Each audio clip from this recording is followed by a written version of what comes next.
esse hino nos remete quando nós congregávamos todos juntos, né, nos faz lembrar daqueles cultos tão gloriosos que nós todos participávamos juntos na igreja, na igreja, na igreja de Cristo, na igreja de Deus. E ultimamente o Senhor tem falado muito ao meu coração sobre isso. E é por isso que eu pedi para trazer a palavra para a família, né? Porque o Senhor tem me incomodado quanto a isso. Porque o Senhor colocou esse desejo no meu coração de fazer essa live. Mas essa live não é a igreja. Essa live não é uma igreja. Essa live não é. Essa live é somente uma reunião familiar. Nós não podemos ter essa live como a nossa igreja. Não, nós não podemos ter a live como a nossa igreja. A live é, pode ser uma extensão de igreja, mas não a igreja. Então, essa live é para Deus falar aos nossos corações e nos direcionar para que a gente fique onde Ele quer, para que a gente faça o que Ele quer. E a palavra que o Senhor me deu se encontra no livro de Salmos, capítulo 27, versículo 4, que diz assim: irmãos, eu vou ler muito hoje, então eu quero que vocês escutem tudo que eu falar aqui, tá?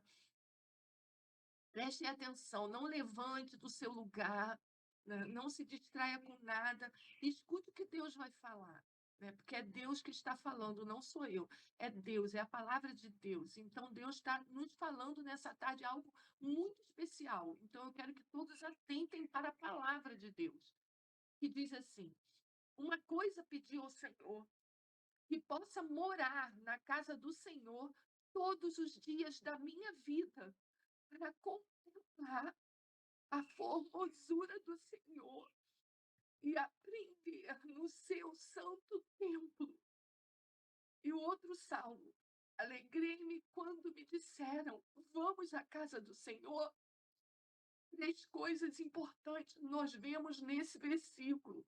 A primeira, contemplar a formosura do Senhor, a gente contempla na casa dele. A segunda, é aprender no seu santo templo. Nós precisamos estar no templo, na igreja, para podermos aprender. E terceiro, tem que haver alegria, tem que haver satisfação. O salmista Davi, ele dizia: alegrei-me quando me disseram, vamos à casa do Senhor. E isso tem que promover alegria, satisfação, gozo, porque nós estamos indo ao encontro do nosso Deus, do nosso Senhor, do nosso Salvador. Nada pode roubar essa alegria de estar na presença do Senhor. Deus, ele sempre quis estar com o seu povo, desde o jardim do Éden. A palavra de Deus diz que no Éden, Deus todos os dias vinha ao encontro de Adão e Eva. Todos os dias, Deus vinha no final da tarde para conversar com Adão e Eva. Entendam bem, ali o jardim representava a igreja, né? Adão, Eva e todos que ali nasceram, né? Os filhos, eu não sei se nesse tempo eles já tinham tido filhos, que eu acredito que já tinha tido, né? Deus ali conversava com ele todos os dias. Deus vinha e conversava com eles todos os dias, até o dia em que ele desobedeceu a Deus. E por causa da desobediência, a primeira coisa que eles fizeram foi se esconder de Deus. A primeira coisa que Adão e Eva fez quando pecou e desobedeceu foi se esconder de Deus. E depois saíram do jardim. E muitas coisas sobrevieram sobre a terra, muitas coisas. E depois o Senhor viu que a corrupção foi tão grande na terra que ele decidiu buscar na terra alguém que o temesse, que o conhecesse. E Deus encontrou Noé. E Noé, irmãos, foi um homem que a Bíblia diz que andava com Deus. Em meio a uma geração corrupta, Noé, ele se apresentou temente a Deus.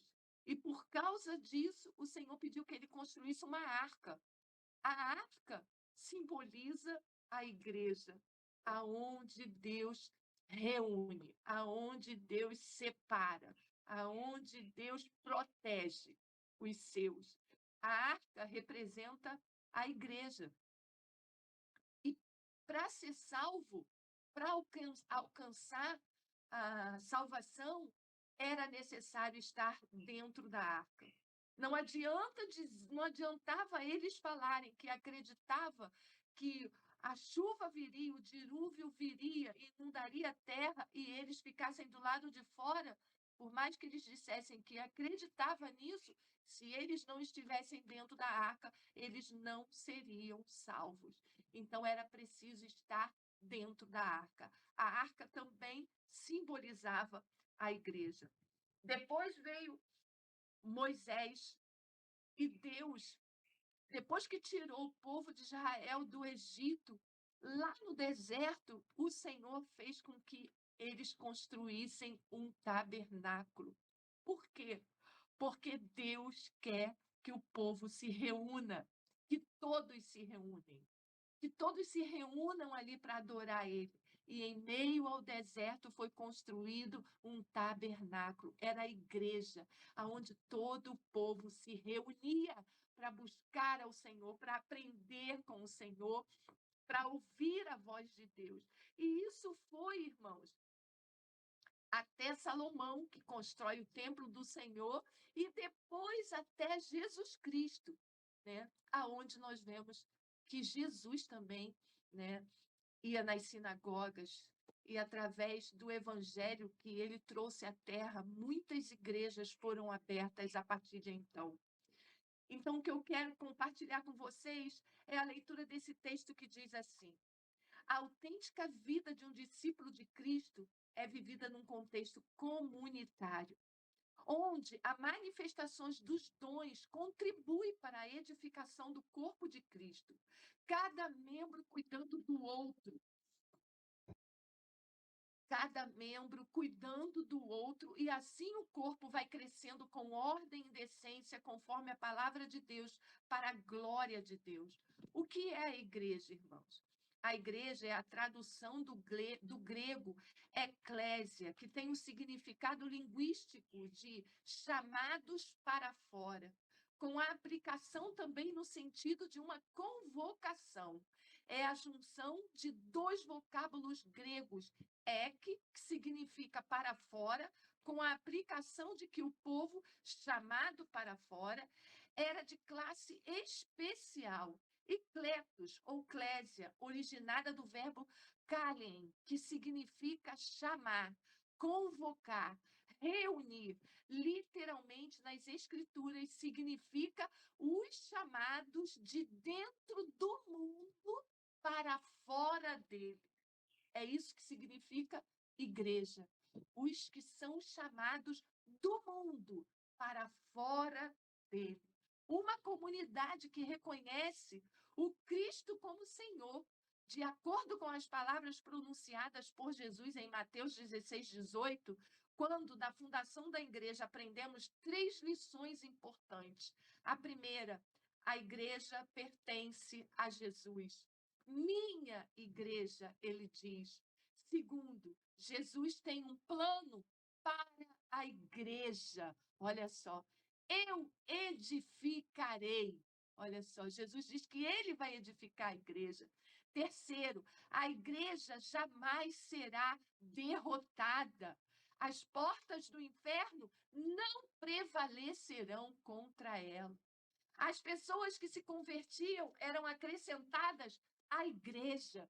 De acordo com o texto de Atos, após se converterem, as pessoas passavam a viver a vida comunitária, se expressando como verdadeiros cristãos. Por reiteradas vezes, ao escrever suas cartas, o apóstolo Paulo as endereçava a uma comunidade de crentes em determinadas localidades, tais como a igreja de Corinto, a igreja de Éfeso, a igreja de Roma, reconhecendo que ali havia uma comunidade de crentes unidos a Cristo e entre si. A relevância de expressar a fé. A vida cristã se expressa em um contexto de uma igreja. A gente não pode deixar de entender, né? E abraçar isso. A vida cristã se expressa em um contexto de uma igreja. Ser membro da igreja é fundamental a fim de expressar a fé em Cristo. Em qualquer lugar do mundo, ser crente é sinônimo de ser ligado a um corpo local. Não somos ensinados que a vida cristã envolve somente crer. Também envolve participar. É notório em diversos textos do Novo Testamento que uma das características mais marcantes dos discípulos de Cristo é que procuravam estar juntos. Olha só, vemos isso logo após a ascensão de Jesus, que está lá em Atos 1, 14, 15, 2, 1 e 42. Não há base bíblica para um viver a fé cristocêntrica de maneira propositalmente isolado ou fechado em si próprio. O apóstolo Paulo, após ser batizado, procurou estar com os discípulos em Damasco. E quando retornou a Jerusalém, procurava juntar-se aos discípulos. Está lá em Atos 9, 18, 19 e 26. O gentio Cornélio, após a experiência da conversão, tinha o desejo de estar mais tempo com aqueles que também estavam em Cristo. É preciso vigilância para que não desprezemos a relevância de estarmos juntos como povo de Deus. É preciso cuidado para não sermos influenciados pelo espírito de murmuração ou crítico, que só enfatiza pontos negativos e nunca está satisfeito. Que sejamos uma geração caracterizada por essa palavra que se encontra no livro de Atos, capítulo 2, o versículo 44, que diz assim: todos os que criam estavam juntos. Todos os que criam estavam juntos, reunidos em um só lugar para adorar o Senhor. E era a igreja, era o lugar onde Deus se apresentava para o povo, para falar com o povo. Era necessário que estivéssemos todos juntos ali, todos. A necessidade de comprometimento. Você é crente?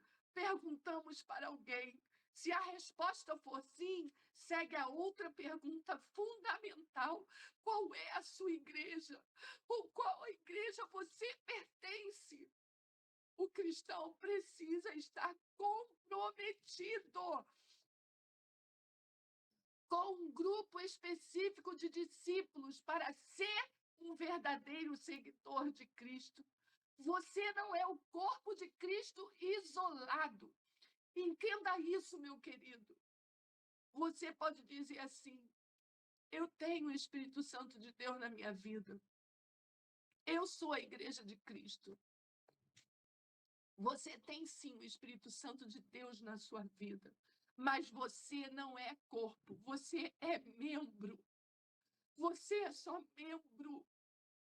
Eu sou membro, você é membro, vocês são membros do corpo de Cristo. E nenhum membro do corpo pode estar fora dele. Nenhum membro do corpo pode estar ausente do corpo. Porque se eu te cortar esse meu dedo aqui e colocar ele distante do corpo, ele não vai durar nem algumas horas. Ele vai apodrecer. Ele vai apodrecer e morrer. Porque o membro tem que estar ligado ao corpo. Tem que estar unido ao corpo, onde Cristo é o cabeça. Entenda isso. A igreja é o corpo, mas quem é o cabeça é Cristo. Cristo é a cabeça. É Cristo quem governa, é Cristo quem direciona. É Cristo quem conduz a igreja dele. Nós somos membros do corpo de Cristo. Então você não é o corpo de Cristo isolado. Você precisa de outros para expressar essa condição. Juntos e não separados, somos o corpo de Cristo. Existem algumas analogias de um cristão desconectado da igreja. Um jogador de futebol sem time, um soldado sem uma tropa ou um comandante, uma ovelha sem rebanho. Mas o mais incompreensível quadro é de uma criança sem família. Pois um crente sem família, sem a família de Deus, é um órfão. É um órfão. A igreja é defendida por Cristo. Cristo defende a igreja porque é o seu corpo. Isto está expresso no encontro que ele teve com Saulo, quando lhe pergunta: Saulo, Saulo, por que me persegues? Quem Saulo perseguia? Eram os cristãos. Eram os que estavam sempre se reunindo para louvar e pregar o evangelho. Era eles que Saulo estava perseguindo. E Deus os defende. Então, quando a gente se levanta para falar de uma igreja, para encontrar defeitos, para recriminar, criticar, nós estamos falando de Cristo. E ele defende a igreja dele. Ele defende a todo custo a igreja dele. E Deus diz: Saulo, Saulo, por que me persegues? Subtende-se claramente que perseguir a igreja é perseguir a Cristo, e ele a defenderá contra tudo e todos. O último ato de Cristo, quando ascendia aos céus, foi erguer as mãos e abençoar seus discípulos. A vitalidade da cabeça alcança todos os membros. Cristo, constituído como cabeça da igreja, abençoa todos os membros do seu corpo. Temos que sentir gozo, alegria em estar na casa do Senhor e perseverando unânimes todos os dias no templo e partindo o pão em casa. Olha, eles perseveravam unânime todos os dias no templo. E assim tinham comunhão na família. É isso que nós estamos fazendo aqui, ó. Nos reunindo em família. Essa é a comunhão, porque nós pertencemos ao corpo de Cristo. Nós estamos ligados, nós estamos arraigados. Nós estamos no corpo, não fora dele. Glória a Deus. Louvado seja o nome do Senhor. E comiam juntos com alegria e singeleza de coração. Congregar em uma igreja local, dentre outras, é uma das características da pessoa que passa pela experiência da conversão e prossegue no processo de aperfeiçoamento cristão. Eu nunca vi um novo convertido que não frequenta a igreja. Ele não vai sobreviver. Ele não vai conseguir permanecer fiel, porque é necessário estar na igreja. É necessário, é preciso estar ligado, estar conectado, ser um aprendiz na casa do Senhor. O Senhor, cuja verdadeira morada é o céu, queria que fosse erguido um lugar que representasse a sua santidade entre os israelitas. Assim, o templo era uma notável condescendência da graça de Deus.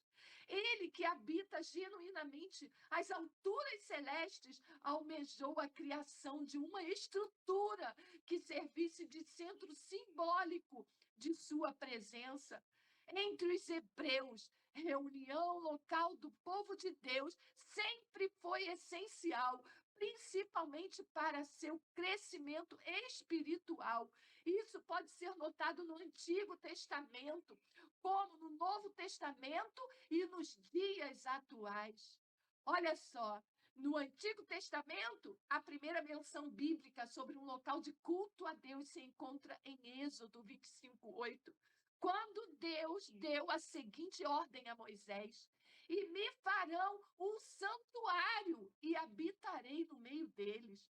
A construção do tabernáculo no deserto, um templo móvel, bem como a construção do templo em Jerusalém, demonstra o quanto Deus se interessava em que o seu povo tivesse em um lugar para congregar a fim de prestar-lhe cultos. O Senhor quer que nós prestemos cultos todos juntos, porque somos irmãos. Nós somos irmãos. Toda a família na terra tem que prestar cultos juntos ao Senhor. Por isso existem e foram fundadas as igrejas. O templo era central na vida da nação israelita. Todas as celebrações estavam relacionadas ao templo. Nos dias atuais, apesar de estarmos presenciando um considerável crescimento do número dos desigrejados, ou seja, daqueles crentes que dizem não precisar frequentar uma igreja para expressar sua fé, o fato é que este movimento constitui um desvio da verdadeira comunhão cristã. Possível pois é impossível viver a plenitude da vida devocional sem a prática do amor fraternal e do sentimento de pertencimento. Olha só, é impossível. Em Efésios 2:19, o apóstolo Paulo chama a igreja de família de Deus.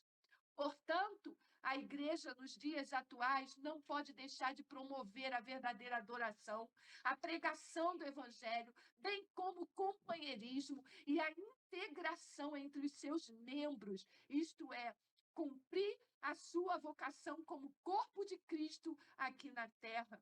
Uma das coisas que não podemos fazer sozinhos é ser cristãos. Você não pode ser cristão sozinho. Eu não posso ser cristão sozinho.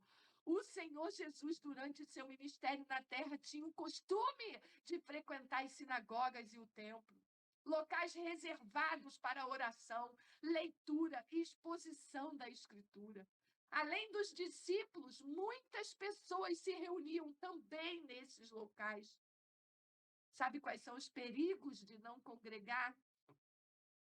Os que estão unidos em Cristo também devem estar unidos em si. Deixar de congregar pode caracterizar pelo menos 3 coisas. Primeiro, desobediência à palavra de Deus. Deus mostra de forma muito clara na sua palavra a necessidade do seu povo congregar. Nas últimas instruções, Moisés exorta os líderes de Israel, sacerdotes e anciãos, no sentido de que de tempos em tempos, ajuntar-se todo o povo, homens, mulheres e crianças, para ouvir e aprender a palavra de Deus. O escritor aos Hebreus diz que não podemos deixar de congregar. Isso está escrito lá em Hebreus 10:25. Não deixando a nossa congregação, como é costume de alguns, antes admoestando-nos uns aos outros, e tanto mais quanto vedes que vai se aproximando aquele dia. Portanto, o crente que deliberadamente deixa de congregar está em desacordo com uma determinação divina. Algumas denominações enfrentam uma crise evidenciada por 2 tendências distintas: um declínio no número de membros ou um crescimento que não traduz um autêntico vínculo com a verdade e a santidade. Tal crise tem suas raízes no abandono da sã doutrina, como igrejas na Europa que estão fechando. As igrejas na Europa estão sendo fechadas para serem construídas outras coisas, qualquer outra coisa, menos a igreja. Olha só, irmãos, que coisa triste. Isso está acontecendo, né? A América do Norte e Brasil cedendo ao liberalismo, ao misticismo. Este afastamento dos fundamentos é um caminho para a ruína, como demonstrado pelo exemplo das igrejas em Pérgamo e Tiatira, na Ásia Menor. Essas congregações abriram suas portas para enganosas doutrinas de falsos mestres, corrompendo-se tanto em teologia quanto em ética. A essência da questão é que a fidelidade às Escrituras é abandonada, deixando a igreja sem defesa quanto à apostasia, marcando o início do seu declínio até a morte. Debilidade espiritual. A saúde espiritual do crente pode ser facilmente aferida pelo apreço que ele tem pela casa de Deus. Normalmente, quando um crente esfria na fé, a primeira coisa que ele deixa de fazer é de congregar. Negligenciar as reuniões da igreja local é o primeiro passo visível da apostasia, pois quem deixa de congregar facilmente cai na fé. Nos dias atuais, muitos crentes, por qualquer motivo, têm deixado de congregar e não têm tido mais a alegria de estar no templo para cultuar o Senhor e ser edificado pela comunhão como os seus irmãos em Cristo. O culto no templo é bíblico e relevante. É incrível, mas precisamos voltar a enfatizar a importância da vida devocional. Separar um tempo em casa para leitura bíblica e oração. Participação na escola bíblica dominical. Culto de ensino. Reuniões de oração e jejum. Envolvimento em atividades na igreja como hábitos saudáveis que contribuem bastante no processo de crescimento espiritual, além da importância de sermos pastoreados. Nosso crescimento e aperfeiçoamento como membros do corpo de Cristo passa pelo pastoreio. Passa pelo pastoreio. Precisamos sermos pastoreados. Morte espiritual. Hoje em dia, muitas igrejas locais transmitem seus cultos pela internet. Hoje nós vemos muito isso, Cristo em casa. Cristo em casa, Cristo em casa. Irmãos, não há prazer maior do que estar na casa de Deus. Como é maravilhoso. Tem dias que a gente em casa está tão cansado, tão afadigado, tão sobrecarregado de tantas coisas. Mas quando chegamos na casa do Senhor, cansados, afadigados, exaustos, muitas vezes sem esperança, sem norte, quando chegamos na casa do Senhor, somos edificados, transformados, vivificados e não saímos do mesmo jeito que entramos. E é maravilhoso, porque a gente traz a glória da casa de Deus para a nossa casa. Aquele ambiente que deixamos antes de ir para a casa do Senhor, que era tristeza, que era desânimo, que era derrota, que era uma condição sem esperança, nós voltamos cheios da unção, cheios de autoridade e profetizamos na nossa casa e começamos a conclamar a glória de Deus, a proclamar a vitória em Cristo, porque o Senhor é na igreja que Ele nos trata. Glória a Deus, louvado seja o nome do Senhor. Esta inovação tem trazido benefícios àqueles que eventualmente se veem impossibilitados de estar participando aos cultos. O culto em casa é para quem não pode, não tem condição de ir para a casa do Senhor. É para aqueles que são desejosos de adorar a Deus, de servir ao Senhor, mas estão impossibilitados. A esses sim, eles receberão a mesma porção daqueles que estão na casa de Deus. Mas se eu tenho condições de estar na casa de Deus e não vou, eu perco a oportunidade de receber do Senhor. De receber do Senhor. Mas muitos crentes, mesmo tendo condições de estar presentes nos cultos, preferem assisti-lo em casa. Estar nos cultos, em vez de assisti-lo em casa, faz toda a diferença, pois o clima de comunhão, alegria e unção que sentimos numa reunião de culto mostra que a fé cristã não é para ser vivida isoladamente. Por isso é necessário estarmos juntos. Não tem como comparar quando a igreja está cheia da glória de Deus, quando Deus se manifesta, quando Deus se faz presente, quando você coloca o pé na casa do Senhor, você já sente o poder de Deus, a alegria da presença dele. A seguinte ilustração nos ajuda a entender o quanto é perigoso deixar de congregar. Se tiramos uma brasa do fogo, o que acontece com ela? Certamente ela permanecerá acesa por um pouco, mas com o passar do tempo, ela vai se esfriar e apagar. Por isso eu coloquei esse hino no começo. Nós precisamos remover as cinzas e colocar a brasa novamente. Assim se dá também com o crente quando deixa de congregar, vai esfriando na fé até apagar. A morte ou declínio de uma igreja local é refletido com seu próprio reconhecimento ao seu declínio espiritual, que é o prelúdio de sua ruína. A igreja de Laodiceia, como exemplo, se via como rica e próspera, mas era, na verdade, necessitada e desafortunada aos olhos do divino. De forma semelhante, a igreja de Sardes se considerava vibrante e cheia de vida, enquanto já era vista como morta por Cristo.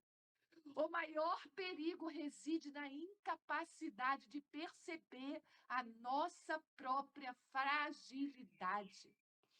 A proximidade com a extinção espiritual é mais iminente quando uma igreja local se orgulha perante Deus de qualidades que acredita possuir.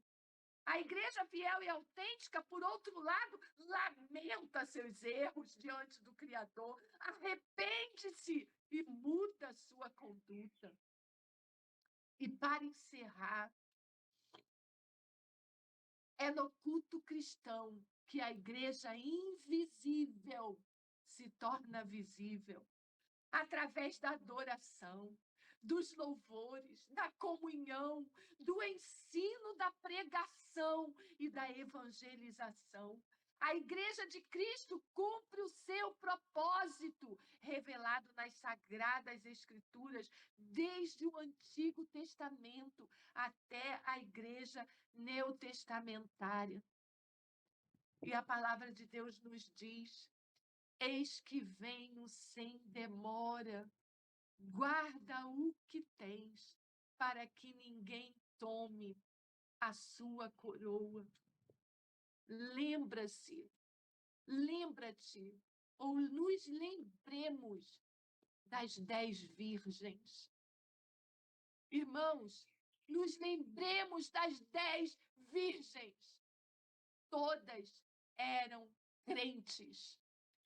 Todas estavam vestidas de noiva. Todas diziam estar aguardando o noivo. Todas estavam certas de que entraria no gozo do seu Senhor.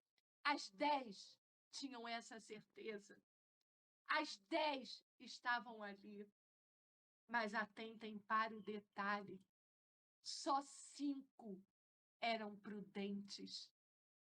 E 5 que achavam que iam entrar no gozo do seu Senhor, que diziam: eu estou pronta, vestida de noiva. que diziam: eu estou aguardando o noivo.